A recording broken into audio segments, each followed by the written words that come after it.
Elena Alvarez sentó cheiro de café queimado misturado al vapor húmedo que sobe do río Amazonas cuando el teléfono toca pela terceira vez naquela manhã. Suas mãos tremem ao segurar a xícara de cerâmica rachada, os olhos fixos na água barrenta que se estende além da varanda do pequeno hotel em Letícia. 6 anos se passaram desde que sua irmã Esperanza desapareceu nessas mesmas águas e Helena ainda acorda todas as manhãs esperando uma ligação que nunca chega. Senhora Alvarez, a voz do outro lado da linha carrega sotaque amazônico misturado com algo que ela não consegue identificar. Sou o Dr. Cardoso do Instituto de Pesquisas Biológicas de Manaus. A senhora precisa vir aqui imediatamente. Helena fecha os olhos sentindo o mundo girar ao seu redor. Durante 6 anos ela percorreu cada canto dessa região, conversou com ribeirinhos, contratou guias, ofereceu recompensas. Sua obsessão em encontrar esperança consumiu suas economias, seu casamento e sua sanidade mental. Miguel, seu ex-marido, costumava dizer que ela estava chutando contra o pau da goiabeira. Talvez ela estivesse certo. O que encontraram? Sua voz sai como sussurro rouco. Prefiro não discutir isso por telefone. Mas encontramos algo que pertencia a sua irmã, dentro de jacaré azul que foi abatido ontem pelos pescadores. O telefone escorrega de suas mãos batendo contra o chão de madeira com som oco que ecoa pela varanda vazia. Helena sente suas pernas fraquejarem, o ar quente da manhã amazônica de repente parecendo pesado demais para respirar. Esperança. Sua irmã mais nova com seus olhos castanhos sempre brilhando de curiosidade, sua risada contagiante que costumava preencher a casa em Guadalajara durante os domingos em família. 3 horas depois, Helena está no laboratório do Dr. Cardoso em Manaus, observando homem de meia-idade com óculos grossos e jaleco manchado de sangue segurar pequeno objeto em suas mãos enluvadas. O cheiro de formol e carne em decomposição paira no ar condicionado gelado, fazendo-a sentir náuseas. Reconhece isto, doutor? Cardoso ergue medalhão dourado oxidado e coberto de uma substância escura que Helena prefere não identificar. Suas pernas quase cedem novamente. É o medalhão de Nossa Senhora de Guadalupe que sua avó deu a Esperança no dia de seu 18º aniversário. O mesmo medalhão que sua irmã nunca tirava do pescoço, nem mesmo para dormir. Como vocês sabem que era dela? Helena mal consegue formar as palavras. Havia uma inscrição na parte de trás. Para minha Esperança querida, com amor eterno, abuela Rosa. O jacaré estava morto há pelo menos uma semana, quando os pescadores o encontraram, mas há algo mais. Dr. Cardoso a conduz até uma mesa de metal onde fragmentos de ossos estão dispostos com precisão cirúrgica. Helena sente o mundo desabar ao reconhecer o formato delicado de uma costela, fragmento de crânio com mechas de cabelo escuro ainda aderidas. As marcas nos ossos, o doutor hesita, ajustando os óculos nervosamente, não são consistentes com ataque de jacaré. Foram feitas por instrumentos cortantes, muito precisos, e há sinais de que o corpo foi preparado de alguma forma antes de ser descartado. Helena se segura na mesa de metal, sentindo o frio penetrar através de suas palmas suadas. Preparado como? Há rastros de substâncias químicas nos ossos, compostos usados em processos de mumificação ou conservação, e Dr. Cardoso parece ainda mais desconfortável. Encontramos isto também. Ele ergue pequeno frasco de vidro contendo líquido amarelado. É uma mistura de plantas amazônicas. Algumas são conhecidas por suas propriedades alucinógenas, outras por causarem paralisia temporária. É uma combinação que nunca vi antes, mas nossos testes indicam que seria capaz de manter alguém consciente, mas completamente imobilizado. A sala começa a girar ao redor de Helena. Ela se lembra da última conversa que teve com Esperança 6 anos atrás, quando sua irmã ligou de Letícia falando sobre ter encontrado uma comunidade especial na floresta. Eles me escolheram, Helena, havia dito com uma excitação estranha na voz. Vou participar de algo grandioso, algo que vai mudar tudo. Helena havia pensado que Esperanza estava se referindo a algum projeto de conservação ambiental ou pesquisa antropológica. Sua irmã sempre foi apaixonada por culturas indígenas e pela preservação da natureza. Mas agora, olhando para os fragmentos de ossos na mesa fria, Helena percebe que havia algo muito mais sinistro por trás daquelas palavras. Doutor, preciso saber onde exatamente esse jacaré foi encontrado. Dr. Cardoso troca um olhar preocupado com sua assistente.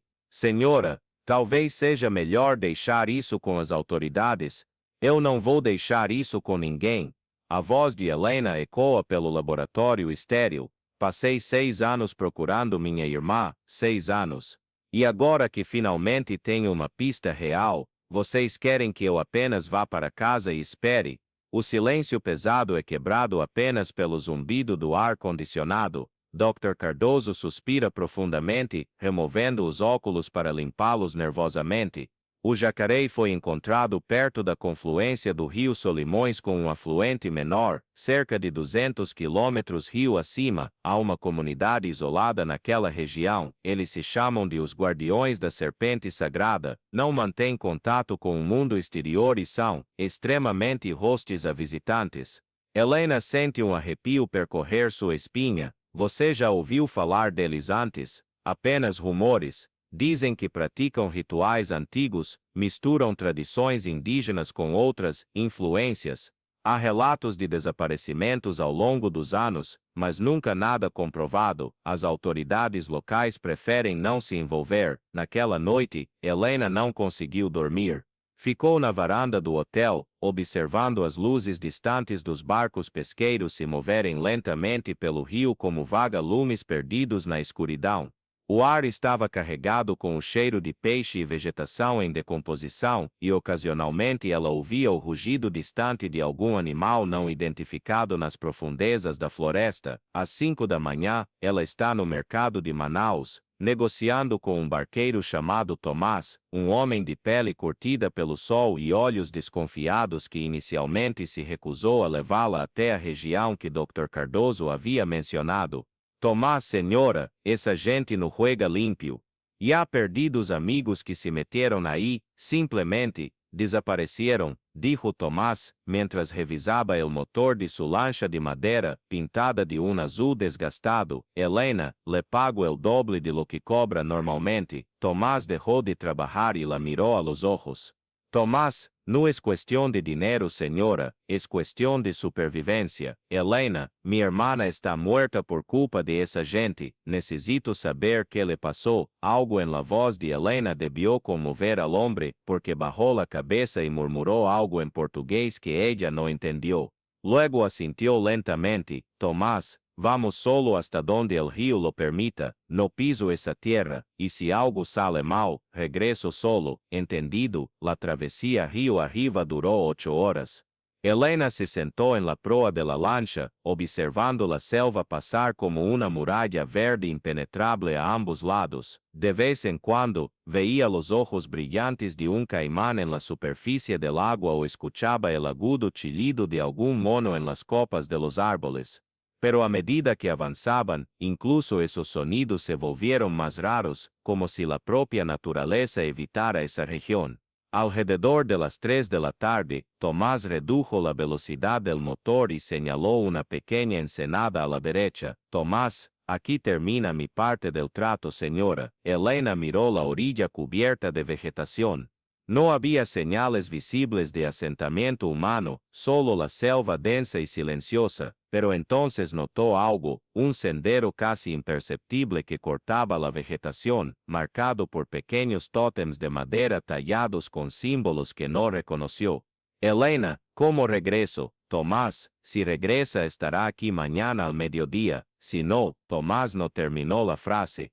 Helena tomó su mochila, verificó por última vez que tenía suficiente agua y provisiones, y saltó a la orilla fangosa. La lancha de Tomás desapareció río abajo en cuestión de minutos, dejándola completamente sola en medio del Amazonas. El silencio era casi ensordecedor. Elena podía oír su propia respiración, los latidos de su corazón, incluso el sonido de sus pisadas en la tierra húmeda mientras seguía el sendero marcado por los tótems. A cada paso, la vegetación parecía volverse más densa, más oscura, como si estuviera descendiendo a las profundidades de algún mundo subterráneo. Después de 2 horas caminando, comenzó a oír algo diferente, un zumbido bajo y constante, casi como un canto. A medida que se acercaba, pudo distinguir voces humanas mezcladas con el sonido de tambores primitivos. Su corazón comenzó a latir más rápido. Fue entonces cuando vio la primera construcción, una casa de madera oscura cubierta de símbolos pintados con una pintura roja que le pareció demasiado fresca. A través de las rendijas de las paredes, podía ver la luz de velas titilando en el interior. Elena se escondió detrás de un árbol gigantesco y observó. Personas vestidas con túnicas blancas se movían entre las casas, cargando canastas y cántaros de cerámica. Sus movimientos eran extrañamente coordinados, casi ritualizados.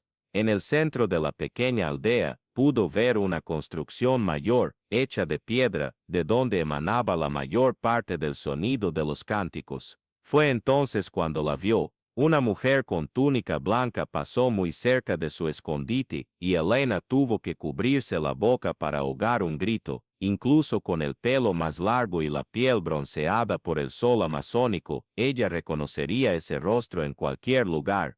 Esperanza estaba viva. Elena sintió una mezcla de alivio, confusión y rabia recorrer su cuerpo como una descarga eléctrica. Su hermana, a quien había buscado durante 6 años, la que había causado su ruina financiera y emocional, estaba allí, aparentemente sana y participando voluntariamente en algún tipo de culto religioso. Esperó hasta que oscureció para acercarse más. Las antorchas encendidas alrededor de la aldea creaban sombras danzantes que facilitaban su aproximación furtiva. Elena logró llegar hasta una de las ventanas de la construcción central y miró hacia adentro. Lo que vio la hizo cuestionar su propia cordura. Decenas de personas con túnicas blancas estaban dispuestas en círculos concéntricos alrededor de una especie de altar de piedra. En el centro, una figura alta con una máscara elaborada hecha de huesos y plumas realizaba algún tipo de ritual. Pero no era eso lo que había perturbado a Elena. Esperanza estaba en el altar, no como participante, sino como ofrenda.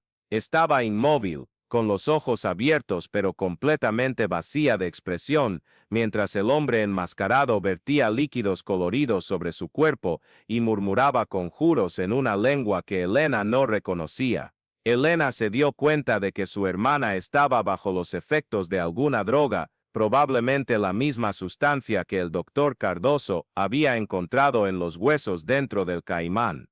Esperanza estaba consciente, pero paralizada, incapaz de moverse o resistir lo que estaba sucediendo. Fue entonces cuando Elena entendió la terrible verdad. Los huesos del caimán no eran de Esperanza, eran de otra víctima, alguien que había pasado por el mismo ritual antes que su hermana. Y por los fragmentos de un medallón encontrados, alguien había sembrado evidencia para hacerla creer que Esperanza estaba muerta. ¿Pero por qué? La respuesta llegó en forma de una mano pesada en su hombro. Marcus. Elena Álvarez, susurró una voz en su oído. Finalmente has venido a encontrarnos. Elena se giró lentamente y se encontró con un hombre de piel clara y ojos azules gélidos, definitivamente no nativo de la región. Llevaba la misma túnica blanca que los demás, pero había algo en él que indicaba autoridad. Elena, ¿quién es usted? Elena intentó mantener la voz firme, pero sus piernas temblaban. Marcus. Mi nombre es Marcus. Soy, digamos, el líder espiritual de esta comunidad. Y usted es exactamente lo que estábamos esperando. Elena, esperando. Marcus sonrió, una sonrisa fría que no llegaba a sus ojos. Marcus, tu hermana nos habló mucho de ti, de tu devoción, tu determinación, tu disposición a sacrificar todo por aquellos a quienes amas. Cualidades muy valiosas. Elena intentó correr, pero descubrió que había otras 2 personas detrás de ella, bloqueando su escape. Elena, ¿qué quieren? Esperanza se ofreció a participar de nuestro ritual sagrado hace 6 años, pero descubrimos que el poder del sacrificio es mucho mayor cuando hay amor verdadero involucrado. Hermanas, madres, hijas, el vínculo sanguíneo intensifica la energía espiritual liberada durante la ceremonia. Elena sintió un vuelco en el estómago. Están locos. Somos devotos. Seguimos una tradición mucho más antigua que cualquier religión moderna. La serpiente sagrada exige ofrendas específicas para concedernos sus dones. Y tú, mi querida Elena, eres la pieza final que necesitábamos para completar el ritual de tu hermana. Fue entonces cuando Elena se dio cuenta de que había sido engañada desde el principio. El doctor, Cardoso, el teléfono, los huesos en el caimán, todo había sido una elaborada farsa para atraerla hasta allí. Esperanza realmente se había unido al culto voluntariamente, pero de alguna manera descubrieron sobre Elena y decidieron que ella sería el ingrediente final necesario para algún ritual macabro. Esperanza nunca aceptaría esto, dijo Elena, intentando ganar tiempo mientras buscaba una vía de escape. Tu hermana está más allá de aceptar o rechazar. Lleva 3 años recibiendo nuestras preparaciones especiales. Su mente pertenece a la serpiente ahora, pero no te preocupes, ustedes 2 estarán juntas para siempre. Marcus hizo una señal a los otros hombres, que se acercaron a Elena. Intentó correr, pero una de las sustancias que el doctor Cardoso había mencionado ya estaba haciendo efecto.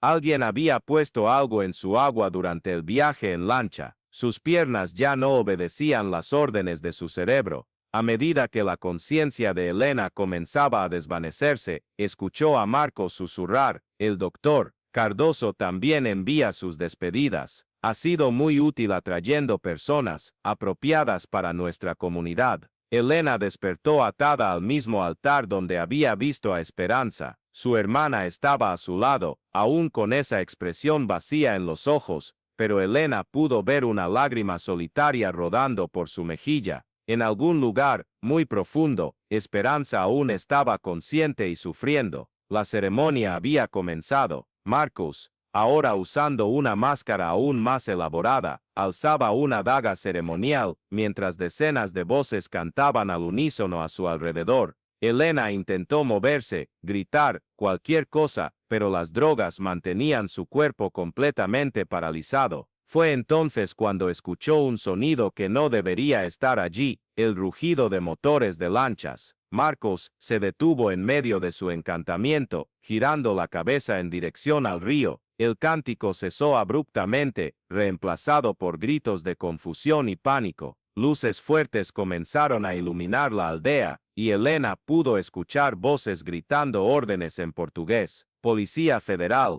salgan con las manos arriba. Lo que Elena no sabía era que el doctor Cardoso era real, pero no formaba parte del culto. Cuando ella no había respondido a su llamada, él se había preocupado y había contactado a las autoridades. Tomás, el barquero, también había reportado su ubicación a las autoridades locales cuando ella no apareció en el punto de encuentro acordado. En el caos que siguió, Elena vio a Marcos intentar usar la daga en ella, pero un disparo de francotirador lo alcanzó en el pecho antes de que pudiera completar el movimiento. Cayó sobre el altar, su sangre mezclándose con los líquidos ceremoniales que había derramado momentos antes. Elena pasó 3 semanas en un hospital en Manaus, recuperándose de los efectos de las drogas y procesando todo lo que había sucedido. Esperanza estaba en una habitación contigua, siendo lentamente desintoxicada de las sustancias que habían controlado su mente durante años. La investigación reveló que los guardianes de la serpiente sagrada eran en realidad un culto internacional liderado por Marcos Heinrich, un ex químico alemán, buscado por la Interpol por una serie de desapariciones en varios países. Usaban una mezcla de drogas sintéticas y plantas amazónicas para controlar a sus víctimas, manteniéndolas en un estado de semi-inconsciencia permanente. El doctor Cardoso realmente había encontrado los huesos en el Caimán, pero pertenecían a una turista holandesa que había desaparecido 2 años antes. El medallón de Esperanza había sido plantado por los miembros del culto como parte del plan para atraer a Elena, pero la recuperación de Esperanza sería mucho más lenta y complicada. Cuando finalmente pudo hablar de forma coherente, 3 semanas después del rescate, sus primeras palabras para Elena fueron: sabía que vendrías, incluso cuando me pusieron esas cosas en la comida, incluso cuando ya no podía pensar bien, sabía que no pararías de buscarme.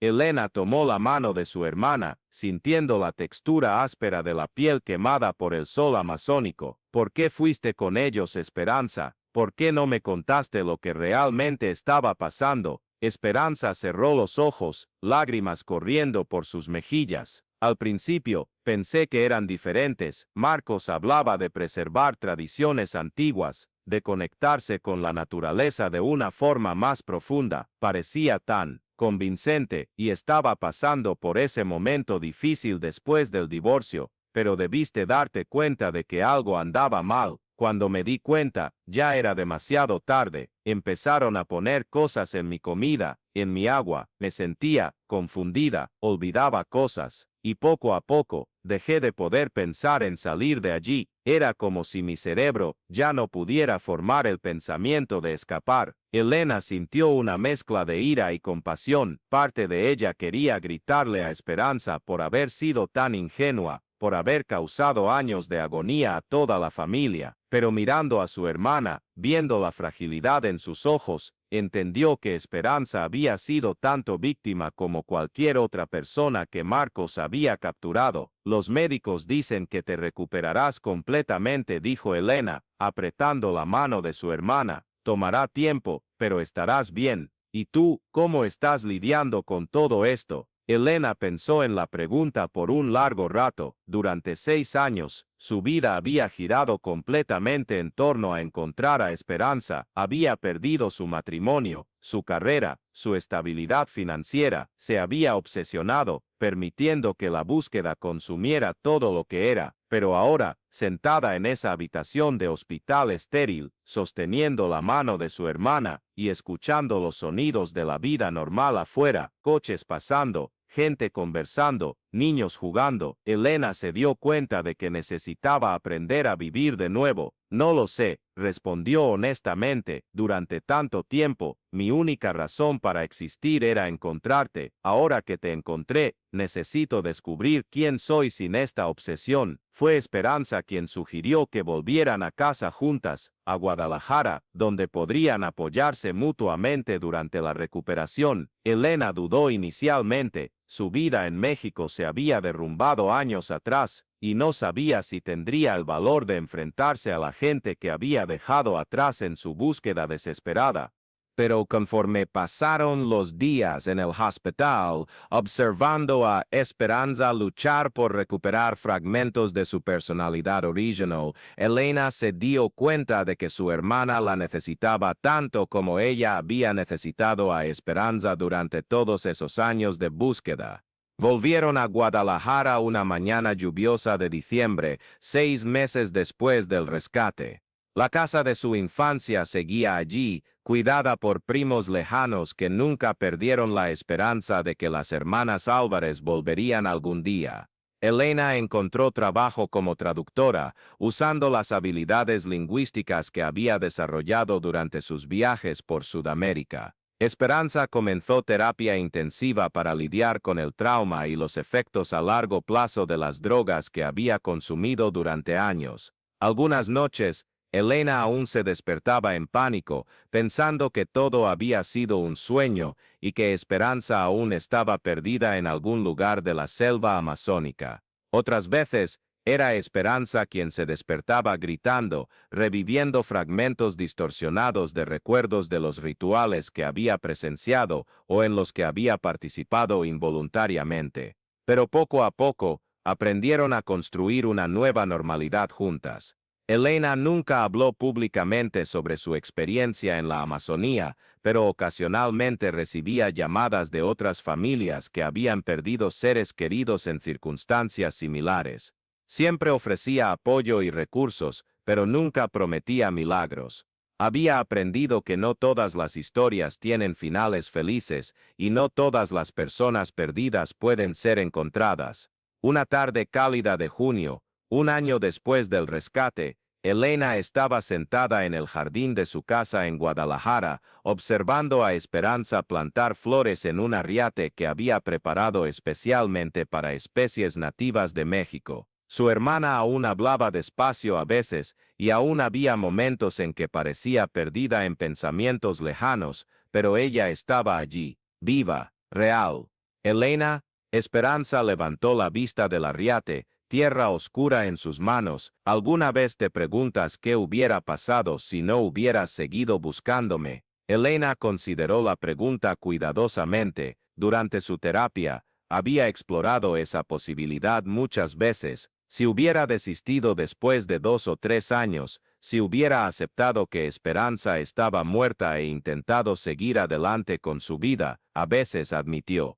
Pero entonces recuerdo que no habría podido vivir conmigo misma si no hubiera intentado todo, incluso sabiendo de todo el sufrimiento que eso causó, tu matrimonio, tu trabajo. Miguel no era el hombre adecuado para mí si no podía entender por qué necesitaba encontrarte. Y los trabajos, bueno, siempre se pueden encontrar nuevos trabajos. Esperanza sonrió, una sonrisa genuina que Elena no veía hacía más de 7 años. Gracias por nunca rendirte conmigo, incluso cuando yo misma me había rendido. Mientras el sol se ponía sobre Guadalajara, pintando el cielo de tonos anaranjados y púrpuras, Elena sintió una paz que no experimentaba hacía mucho tiempo. La obsesión que había consumido años de su vida se había transformado en algo diferente, no la necesidad desesperada de encontrar algo perdido, sino la gratitud silenciosa por haber logrado recuperar lo que más importaba. Ella sabía que tanto ella como Esperanza llevarían las cicatrices de esa experiencia para siempre. Las noches de insomnio,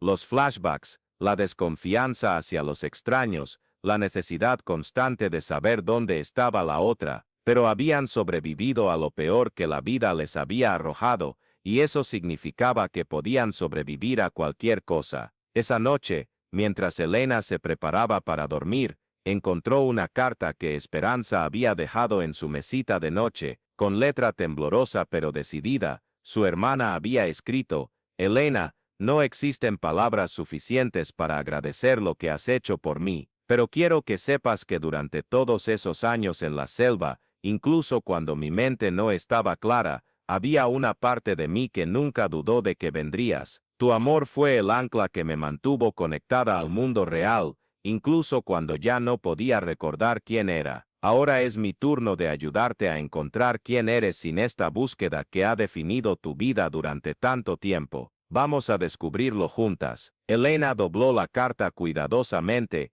y la guardó en el cajón junto a una foto antigua de las dos hermanas, tomada un domingo en familia, antes de que todo se derrumbara. En la foto, estaban riendo, abrazadas, completamente inconscientes de las pruebas que las esperaban. Pero mirando la foto ahora, Elena no sentía tristeza por lo que habían perdido, sentía gratitud por lo que habían encontrado de nuevo, no solo la una a la otra, sino una comprensión más profunda sobre los límites del amor, de la determinación y de la capacidad humana de sobrevivir a lo inimaginable. Desde el cuarto de al lado, podía oír a Esperanza respirar profundamente, finalmente durmiendo en paz, y por primera vez en 6 años, Elena también pudo dormir sin soñar con aguas oscuras y gritos distantes resonando a través de la selva amazónica.